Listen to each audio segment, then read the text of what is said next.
Mesdames, Messieurs, bonsoir et bienvenue dans le 20h de TFM. Dans l'actualité de ce lundi, suspicion de promotion de l'homosexualité au Sénégal par l'ONG Oxfam. Jamra dégonfle la polémique. Une médiation est entamée entre Elimane Kane et Oxfam. Plus de détails dans un instant.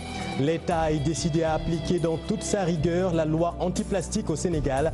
Tolérance zéro d'ici un mois selon le ministre de l'Environnement. Mais au juste, que dit cette loi promulguée depuis 3 ans au Sénégal? On fait le point dans cette édition.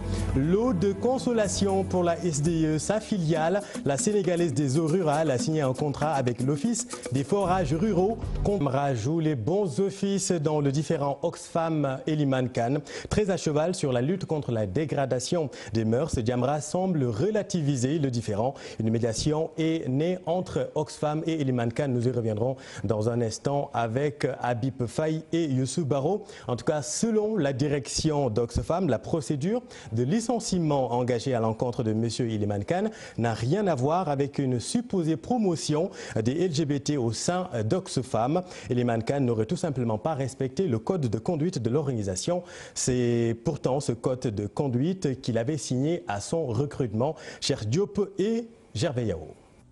Oxfam International encore sur la sellette à cause de l'affaire Elimane Kane.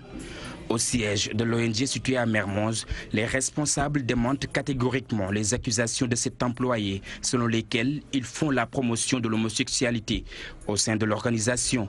Ce qui s'est passé, c'est qu'il y a un groupe, comme dans toute organisation au sein de Oxfam, qui s'identifie à cette communauté, qui a eu à écrire une lettre à tous les employés de Oxfam pour exprimer leur point de vue par rapport à la situation qu'ils sont en train de vivre au sein de l'organisation, et on fait des recommandations dans ce sens. Des employés ont réagi à cette lettre, tout comme Elimane, mais il n'est pas le seul, il y a d'autres employés qui ont réagi à ça. Certains avec soutien, d'autres en désapprouvant. C'est ça aussi la diversité dans Oxfam. Nous avons accepté, il y a des débats internes par rapport à ça, et que M. Elimane essaie de faire l'amalgame entre ça et son licenciement, je dis non, ce n'est pas lié. Le directeur régional Oxfam Afrique de l'Ouest donne les raisons de la procédure de licenciement de Elimane Kane pour faute lourde. Il y a un conflit personnel entre M. Elimane Kane et Oxfam. Ce conflit a été soumis à l'inspection du travail pour appréciation. Ça n'a rien à voir avec les questions d'homosexualité, c'est des questions liées à la violation de notre code de conduite, notamment pour ce qui est lié à des questions de conflit d'intérêt par rapport au rôle de Oxfam et au rôle de M. Elimane comme étant président de l'association Lex-Africa et par rapport à son rôle au sein de notre organisation. Oxfam International intervient au Sénégal depuis 1981. Elle participe à la lutte contre l'injustice, la pauvreté, entre autres. Oxfam n'est pas ici au Sénégal pour promouvoir l'homosexualité, non. Oxfam est ici au Sénégal pour promouvoir les droits de tous les citoyens sénégalais, les droits aux questions que j'ai eu à signaler, les questions de gouvernance, les questions d'hygiène et assainissement, les questions de génération de revenus. Oxfam et Elimane Kane sont à l'écoute de l'inspection du travail qui étudie la procédure de leur séparation. L'année dernière, le gouvernement avait menacé de retirer l'agrément d'Oxfam, accusé de financer les activités du mouvement Y en a marre. Et en attendant l'avis de l'inspection du travail, l'ONG Jamra joue les bons offices dans le différent Oxfam Elimane Kane. Très à cheval pourtant sur la lutte contre la dégradation des mœurs, Jamra semble relativiser le différend. L'ONG va offrir sa médiation. Suivant le reportage de Habib Faye et Youssou Baro. Jamra dans les locaux d'Oxfam. Suite à la polémique sur la promotion de l'homosexualité au Sénégal, l'organisation nie toutes ces accusations. L'organisation demande à Elimane Kane de faire preuve de discernement. Oxfam ne fait pas la promotion des LGBTI. Oxfam ne fait pas la promotion de l'homosexualité au Sénégal. Ce n'est pas dans notre mandat. Nous avons un accord de siège avec le gouvernement qui trace très clairement les activités dans lesquelles nous devons évoluer ici au Sénégal. Déjà, la médiation est entamée par Mamatar Gueye. Le vice-président mise sur la réconciliation. Il promet de réunir les deux parties. Après les avoir écoutés sur ce qu'ils estiment être les véritables raisons de leur mésentente avec Eliman Kane, Jamra s'est proposé de ne pas s'arrêter en si bon chemin et de s'inscrire dans une dynamique de réconciliation, dans une dynamique allant dans le sens de renouer les fils du dialogue. Sur le mailing post qui circule sur la toile, Mame Matar Gueye affirme que la hiérarchie d'Oxfam n'en est pas l'auteur, plutôt une partie du personnel. Ils sont disponibles à vous rencontrer pour que nous essayions de discuter en famille, pour que chacun puisse en tirer les enseignements idoines. Alors, les responsables d'Oxfam ont même dit, dans leur volonté de trouver une solution, qu'ils sont même disposés à prendre contact avec l'inspecteur du travail pour qu'on suspende la procédure de demande de licenciement. Jamra ne compte pas s'arrêter là. L'organisation non gouvernementale ne ménagera aucun effort pour que le dossier d'Eliman Kane, déjà sur la table de l'inspecteur du travail, soit mis aux oubliettes. Et dans tous les cas, notre société n'est pas encore prête pour une décriminalisation de l'homosexualité au Sénégal. Souvenez-vous de la fin de non-recevoir à Barack Obama, adressé à Barack Obama par Macky Sall. À ce propos, aujourd'hui encore, pour ce religieux interrogé, l'État doit montrer plus de fermeté. Imam Makhtar Ndiaye est avec Cheikh Diop. Dans un pays comme le nôtre, dans un pays à 99% de croyants, il est hors de question, n'est-ce pas, de permettre à une ONG, quelle qu'elle soit, n'est-ce pas, de faire la promotion de l'homosexualité. C'est une situation que nous déplorons, n'est-ce pas, et que nous condamnons fermement en tant qu'acteurs religieux. Nous l'avons toujours réclamé. Il faut aujourd'hui que l'État, n'est-ce pas, revoie, n'est-ce pas, les conditions, n'est-ce pas, d'octroi des licences en fait aux ONG. C'est une question urgente parce que tu ne peux pas te déclarer ONG, n'est-ce pas, et sans qu'on sache, n'est-ce pas, tes véritables agissements.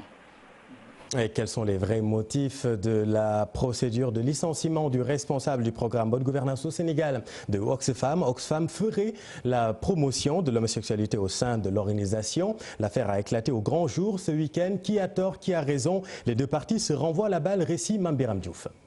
Protéger le Sénégal d'une entreprise de prédation de ses valeurs positives et de déstabilisation socio-culturelle, le combat que dit mener Eliman Kane en s'opposant, lui et d'autres cadres d'Oxfam au Sénégal, au programme consistant à promouvoir les LGBTQI, entendez par là lesbiennes, gays, bisexuels, transgenres, entre autres.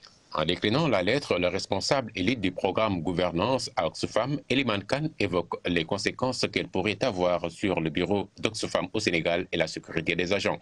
La procédure enclenchée pour son licenciement pour faute lourde avec comme motif invoqué la pétition qu'il a lancée en tant que dirigeant de l'ex-Africa demandant une action judiciaire dans l'affaire du gaz, sa participation à la conférence de presse de l'initiative citoyenne Aar Li Ñu Bokk et ses sorties dans les médias. Auditionné le 4 juillet, le 15 du mois courant a été retenu par l'inspection du travail pour donner suite à la lettre d'Oxfam pour son licenciement. Pour Oxfam, sa décision n'est liée aucunement à une prétendue promotion des LGBT au sein de l'organisation et d'ajouter qu'en s'impliquant dans le débat sur la gestion du pétrole au Sénégal de manière visible et au nom de son organisation l'ex-Africa sans consulter son organisation, Eliman Kane a été suspendu de ses fonctions le 28 juin dernier pour avoir donc violé, peut-on lire dans le communiqué, les articles 1 et 3 du Code de conduite du personnel qu'il a signé lors de son recrutement. L'organisation de préciser sur la question de l'homosexualité qu'il s'agit de reconnaître que tout être humain, en particulier les personnes LGBT et d'autres minorités, ont des droits reconnus ou non par la loi qu'il faut respecter et protéger. Merci Mame Biram. Intéressons-nous maintenant au profil de l'homme qui défraie la chronique depuis ce week-end. Qui est-il? Selon ses proches, Eliman Kane est un homme épris de justice et toujours prêt à aller au combat pour ses convictions. Kumba Matlo, Gervais Yao. Eliman Kane, ou l'homme qui défie son employeur Oxfam Pour le responsable et le gouverneur de l'ONG britannique, pas question de participer à la promotion des homosexuels, lesbiennes et transgenres au Sénégal, une position qui ne surprend guère ce proche collaborateur. C'est quelqu'un qui est imbu de valeur, qui est aussi, et c'est ça qui fait la différence dans sa posture avec peut-être les autres qui se contentent de sinécure et de prébande. Lui, c'est un patriote. Il s'affirme et en s'affirmant de cette façon-là, il rend service aussi à tous ces Sénégalais, à tous ces Africains, à tous ces jeunes qui sont aujourd'hui à des niveaux peut-être stratégiques, mais qui ne sont pas du tout en conformité avec leur réalité socioculturelle. Selon lui, le sociologue a toujours été fidèle à ses convictions. L'intérêt général, Elimane l'a toujours mis en avant tout au long de sa carrière. Oxfam, aujourd'hui, dans son communiqué, en réalité, il reproche à Elimane d'avoir une posture pour tout simplement demander à ce que toute la lumière soit faite dans les contrats pétrole, gaz et gazier. Et Oxfam ne doit pas être en contradiction avec lui-même sa vocation originelle, qui était la transparence et la bonne gouvernance. Elimane Kane, un homme également engagé dans tous les combats citoyens sénégalais ces dernières années. C'est quelqu'un qui n'a jamais raté les grands combats démocratiques, qui n'a jamais raté les combats pour la bonne gouvernance, surtout la bonne gouvernance et la transparence. La première fois que je l'ai rencontré, il évoquait justement ces questions de transparence, de bonne gouvernance. Et pour moi, il venait de mettre sur la table des concepts, des éléments extrêmement importants pour mieux aborder les questions de bonne gouvernance et de transparence. Et à l'époque, on ne parlait même pas au Sénégal de pétrole ni de gaz. Elimane Habib Kane s'est engagé dans un nouveau combat, un combat dans lequel il ne sera pas seul selon Pape Djibril Fall. Il estime que tout Sénégalais doit être sensible à cette cause. Merci Koumba, et voilà ce que nous pouvions dire sur cette affaire. Abdoukarim Sall déclare la guerre au plastique. D'ici un mois, la loi sera appliquée dans toute sa rigueur. Selon lui, le ministre de l'Environnement procédait ce matin au lancement du programme Combattons le péril plastique, une campagne qui va durer un mois. Écoutons le ministre de l'Environnement avec Asmalik Diop et Salif Sow.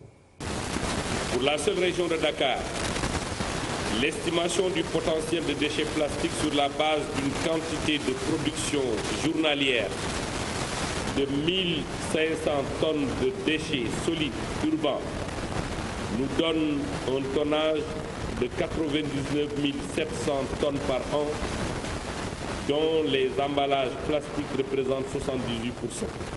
L'État du Sénégal a adopté la loi 2015-19 du 4 mai 2015 relative à l'interdiction de la production, de l'importation, de la détention, de la distribution, de l'utilisation des sachets plastiques à faible micronage et à la gestion rationnelle des déchets plastiques. Entrée en vigueur depuis le 4 janvier 2016, la loi propose la normalisation et la standardisation de la production et de l'importation des sachets plastiques pour permettre la mise sur le marché que des sachets de qualité supérieure, résistants et réutilisables. Que cette loi sera appliquée dans toute sa rigueur et fera l'objet sous peu d'une révision afin d'étendre son champ d'application et renforcer par la même occasion les sanctions prévues. Alors d'ici un mois donc, l'importation, la production et l'utilisation de sacs plastiques seront définitivement bannis sur tout le territoire. Alors concrètement, que dit cette loi pourtant promulguée depuis 3 ans? Explication Ibrahim Khan. Le Sénégal va se débarrasser bientôt de ses déchets plastiques. La loi numéro 2015-09 du 4 mai 2015 relative à l'interdiction, l'importation, la détention, la vente entre autres de sachets plastiques de faible micronage est sur le point d'être appliquée. Cette dite loi, en son article 2, dispose que sont interdites sur toute l'étendue du territoire national la production, l'importation, l'utilisation, la détention en vue de la mise en vente ou la distribution à titre gratuit de sachets plastiques d'une épaisseur inférieure à 30 microns. La dite loi impose aux industriels du plastique de réduire les quantités de déchets plastiques qui peuvent résulter de leurs activités en développant le cas échéant des activités de valorisation des déchets issus de leur processus ou procédés de production. Cette loi anti-plastique, promulguée le 4 mai 2015, s'appliquera dans toute sa rigueur dans un mois, selon le ministre de l'Environnement. Quiconque la transgresse s'exposera à des sanctions. La production ou fabrication de sachets plastiques en infraction aux dispositions de l'article 2 est punie d'une amende de 10 millions à 20 millions de francs CFA et d'un emprisonnement de 3 à 6 mois ou de l'une de ces deux peines seulement. L'utilisation, la détention en vue de la mise en vente, la mise en vente et la vente ou la distribution à titre gratuit, quant à elles, sont sanctionnées d'une amende de 20 000 à 50 000 francs CFA. Que tout le monde se le tienne pour dit, quiconque abandonne ou jette des déchets plastiques ailleurs que dans les points de collecte ou de reprise prévus à cet effet devra payer une amende de 10 000 à 30 000 francs CFA. Merci Ibou. Parlons de la gestion de l'eau. À défaut de la zone urbaine, la SDE devra se contenter de la zone rurale. La Sénégalaise des eaux rurales, filiale de la SDE, a signé une délégation de service public avec l'Office des forages ruraux. Une démarche qui découlerait des réformes entamées par l'État pour un accès facile et de qualité à l'eau dans les zones rurales. Signature en présence du ministre de tutelle Serigne Mbaye Thiam, Ousseynou Thiam et Bamba Samb. En présence du ministre de l'eau et de l'assainissement, la Sénégalaise des eaux en milieu rural a procédé à la signature de délégations de services publics avec l'Office des forages ruraux dans la zone nord, notamment dans les régions de Saint-Louis, Matam et Louga.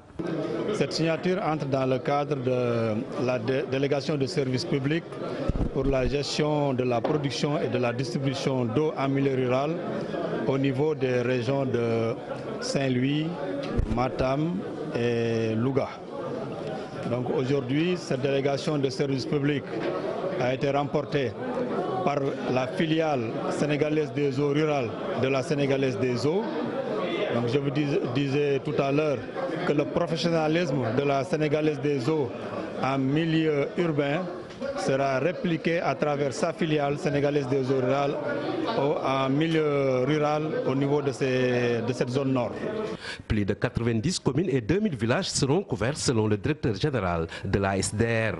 Alors aujourd'hui, cette délégation de services publics est la plus importante parce qu'il y aura 93 communes qui seront polarisées, plus de 540 ouvrages à gérer et aussi plus de 2000 villages qui composent cette délégation de services publics, mais qui est extensible parce qu'il y aura aussi des villages aujourd'hui qui seront incorporés dans le futur. De l'avis du ministre en charge de l'eau, avec cette délégation de services, les populations de ces zones rurales n'auront plus à envier les zones urbaines, notamment en ce qui concerne l'accès et la qualité de l'eau. Et venons-en au résultat du bac 2019. Notre équipe à Saint-Louis a suivi une future ingénieure en génie civil. On lui souhaite en tout cas. Ndeye Maguette Fall a décroché son bac en série S2 avec la mention « Très bien, s'il vous plaît ». Elle fait partie des rares candidats à être orientés vers les matières scientifiques cette année. 17% seulement. Délibération du bac dans la peau de Ndeye Maguette. C'est un reportage de Ousseynou Diop et Habib Seck. 24 heures avant le jour de la proclamation des résultats du baccalauréat général, nous l'avions rencontré au domicile de ses parents.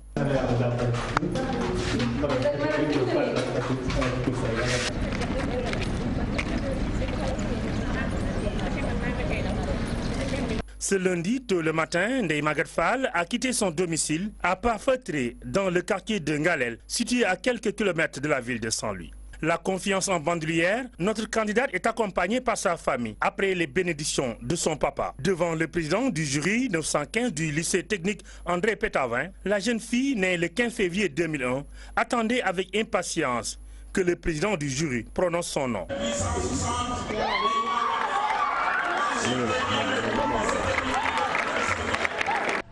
Parce que je ne savais pas à quoi m'attendre, je ne savais plus quand est-ce qu'on allait m'appeler, alors j'étais stressée. Candidate dans la série S2, elle sera servie dans la première liste avec la mention très bien. Pas trop. Peut-être confiante pour avoir le bac, mais comment? Oui, c'est ça le problème. J'étais très soulagée. J'étais soulagée, contente à la fois. Et je suis très reconnaissante à mes parents et à tous mes professeurs, mon proviseur, mon coordonnateur. Les portes des universités sénégalaises s'ouvrent pour Ndeye Maguette Fall, mais la jeune Saint-Louisienne a la tête ailleurs. Je pense faire des études en ingénierie, en génie civil, et particulièrement en hydraulique. Je ne sais pas pour le moment. J'attends les opportunités qui se présenteront à moi, celles qui seront les meilleures, celles que je jurerai être les meilleures, et j'essaierai de les saisir. J'encourage tous les élèves à fréquenter davantage les séries scientifiques afin de relever ces défis parce qu'il y a vraiment peu d'élèves scientifiques. Le bac en poche avec la mention très bien, la jeune Saint-Louisienne est plus que déterminée à redorer le blason de la vieille ville pour que les véritables cadres du pays sortent de Saint-Louis.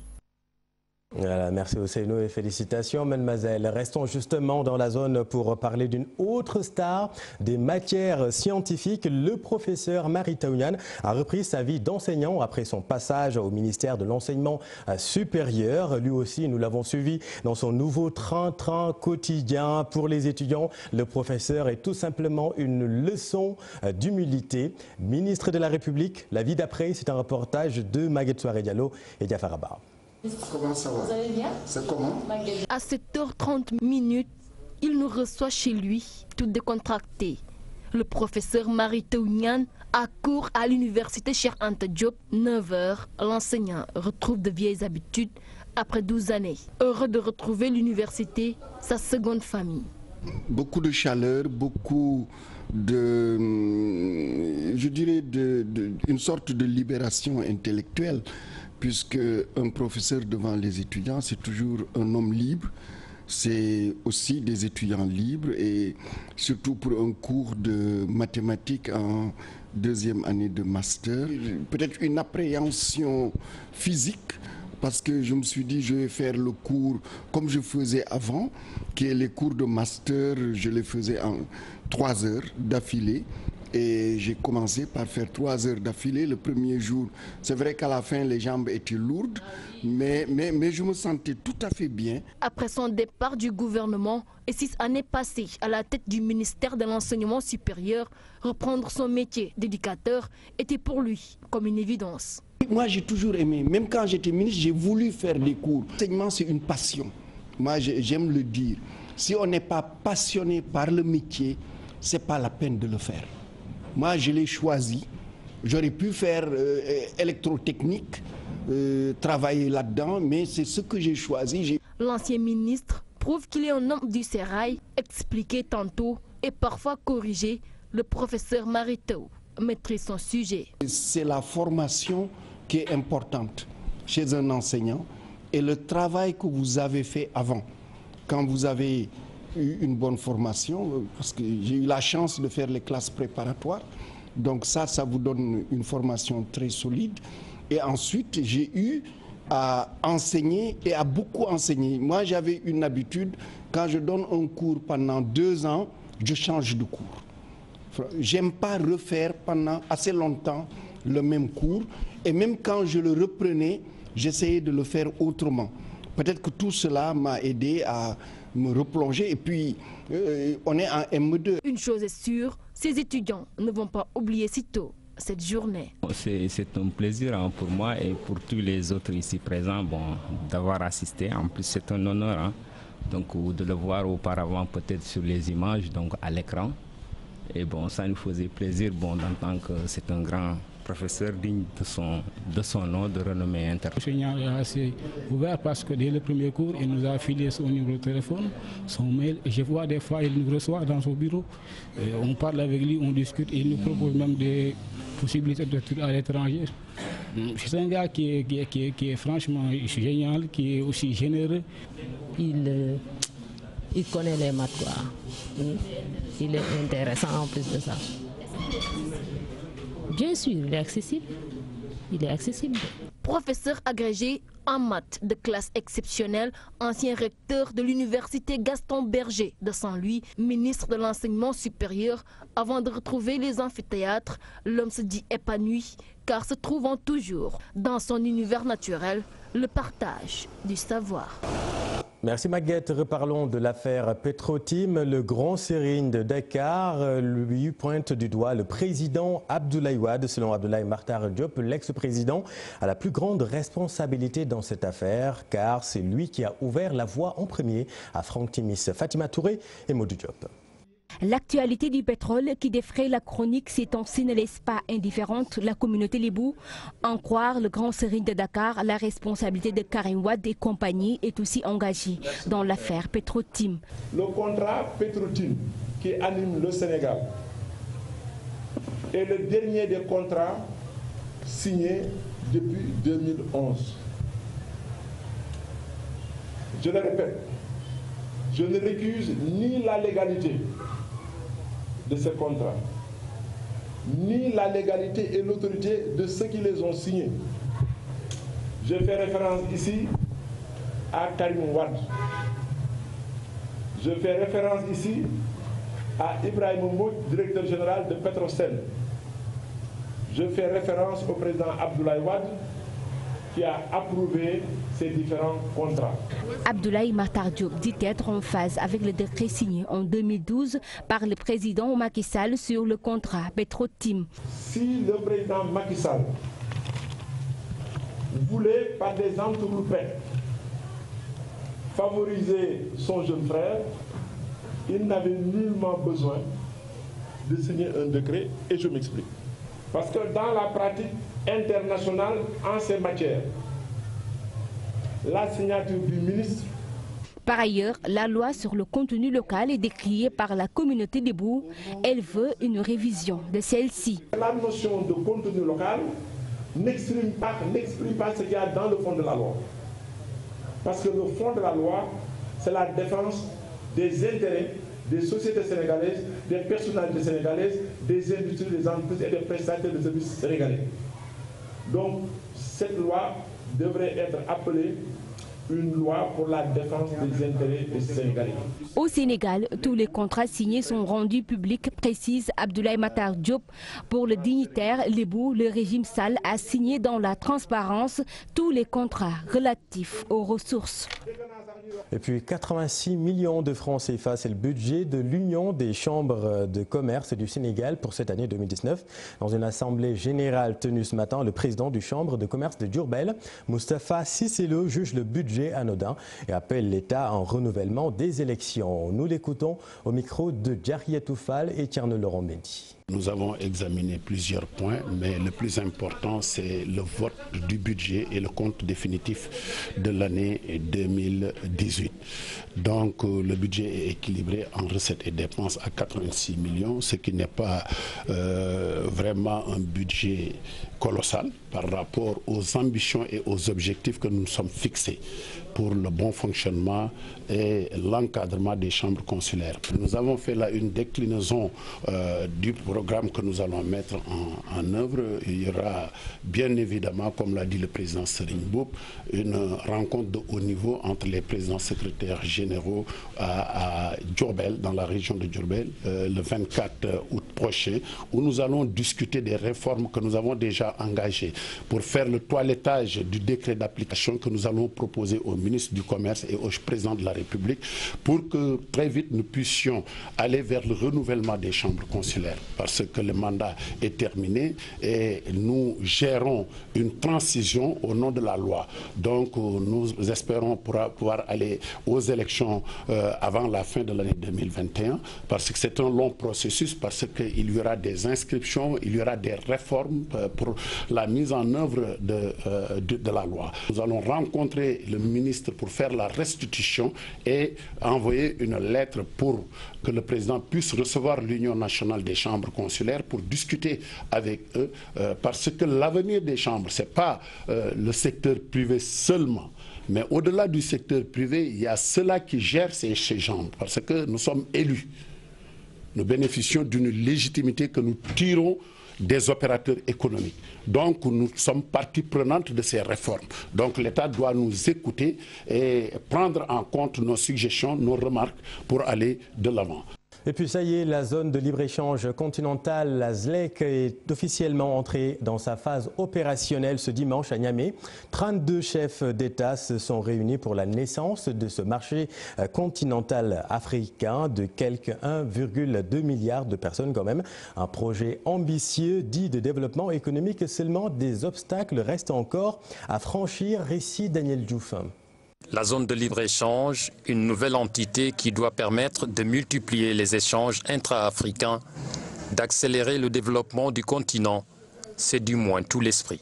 Les chefs d'État et de gouvernement ont officiellement lancé cette zone ce dimanche. Au départ, quelques 3 instruments à mettre en place pour son fonctionnement, les offres tarifaires en ligne, le système de paiement numérique et l'Observatoire africain du commerce. Ce marché commun devrait favoriser le commerce au sein du continent et attirer des investisseurs. L'Union africaine estime que sa mise en œuvre permettra d'augmenter de près de 60% d'ici 2022 le commerce intra-africain. La zone doit réunir 1,2 milliard de personnes. Le marché devrait être actif à partir de 2020, la date du 1er juillet recommandée au sommet. 54 pays en feront partie, peut-être 55, puisque l'Érythrée, le seul pays à ne pas avoir signé l'accord, a annoncé qu'il pourrait finalement le faire. Le géant nigérian, réticent jusque-là, et son voisin le Bénin ont signé l'accord dimanche. De plus, 27 pays ont déjà ratifié l'accord. Quitte des détracteurs du projet, ils évoquent le manque de complémentarité des économies et craignent que des importations bon marché ne portent préjudice aux petits producteurs agricoles et industriels. Si la première étape est réussie, la suite risque d'être beaucoup plus compliquée.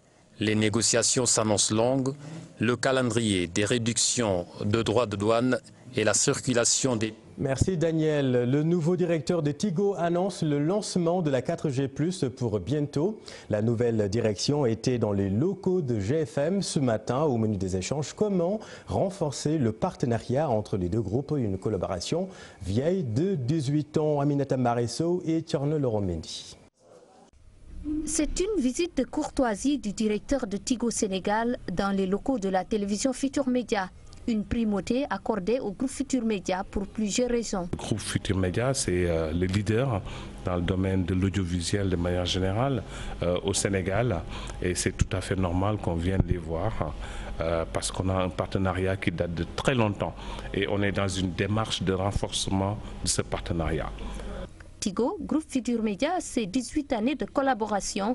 Dans sa nouvelle stratégie de communication, le directeur mise en cause... Voilà, nous allons revenir sur ce sujet. En tout cas, retenez que le nouveau directeur de Tigo a annoncé ce matin que la 4G, eh bien, c'est pour bientôt pour les clients. Mamadou Mbeng était dans les locaux de la TFM ce matin au menu des échanges. Comment renforcer le partenariat entre Tigo et GFM? Nous y reviendrons dans nos prochaines éditions. Et puis un mot de sport avant de boucler cette édition. Sachez que la Côte d'Ivoire sera en quart de finale. Les éléphants ont battu les aigles du Mali 1-0 tout à l'heure. La Côte d'Ivoire va défier l'Algérie en quart de finale. C'est la fin de cette édition. Merci de l'avoir suivi. Je vous donne rendez-vous demain pour le JT de 20h à suivre dans votre émission, dans votre programme, votre émission J du jour de Cannes avec Mam Fatundoy et puis un peu plus tard votre série du lundi, Gueule Centrale avec Saner et compagnie. Excellente suite des programmes sur TFM. Vous êtes au bon endroit. Bonne soirée.